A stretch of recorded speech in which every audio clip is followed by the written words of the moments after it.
तुम वापस मेरे साथ घर जा रही हो। नीलम को वापस इस घर में ले आओ। मैं चाहती हूँ कि तुम नहीं नहीं, तुम्हारी बराबरी तो वो कर ही नहीं सकती। को मेरे बराबर लाकर खड़ा करना चाहते हो? कहाँ तुम और कहाँ वो। मैं अपनी सामान पैक करो अपना, जान दे दूंगा, बता रहा हूँ तुझे चुटकी।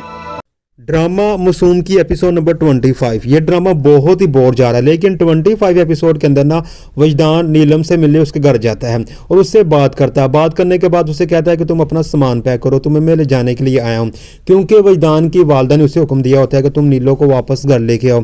ये हुक्म सुनने के बाद ना वजदान जाता है और नीलो को वापसी के लिए कहता है। जब ये सारी बातें हो रही होती हैं तो वजदान की पहली बेगम नायला ये बातें जानती है और जानकर वजदान से झगड़ना शुरू करती है कि तुम दोबारा उस लड़की को इस घर में लेके आ रहे हो, तुम उसको मेरी बराबरी के लिए खड़ा कर रहे हो, मैं कहाँ और वो कहाँ। ये सब बातें सुनने के बाद ना वजदान जब नीलो की बेइज्जती महसूस करता है तो वो तंज करता है कि वाकई तुम कहाँ पे हो और वो कहाँ पे हो। मतलब कि उसने तंज किया होता है और नायला समझती है कि ये मेरी तारीफ हो रही है।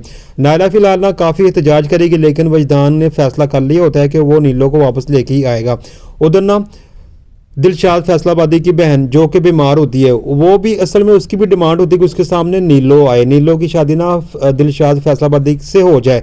उसकी ये होती है कि जिस तरह वो नीलो को देखेगी सही हो जाएगी, लेकिन वो नीलो का नाम सुनने के बाद ना वो थोड़ा सा बोलना शुरू करती है। जब वो बोलती है तो पहला नाम ही वो नीलो का लेती है। जैसे ही दिलशाद फैसलाबादी ये नाम सुनता है तो वो कहता है कि अब मैं पीछे नहीं हटूंगा, मैं किसी भी तरीके से ना नीलो को यहाँ पे लेके आऊँगा, और फ़ौरन वो यहाँ से भागता है और उसका यही मिशन होता है कि अब मैंने ना नीलो को ढूंढना है और नीलो को ढूंढने के बाद ना अपनी बहन के सामने लेके आना है। इसी को नीलो को देखने के बाद ना मेरी बहन बिल्कुल ठीक हो जाएगी और यहीं पर ये एपिसोड ख़त्म हो जाएगी। अगली एपिसोड को देखने के लिए मेरे चैनल को सब्सक्राइब करें और मैं आपको बताता हूँ कि आगे क्या होने वाला है।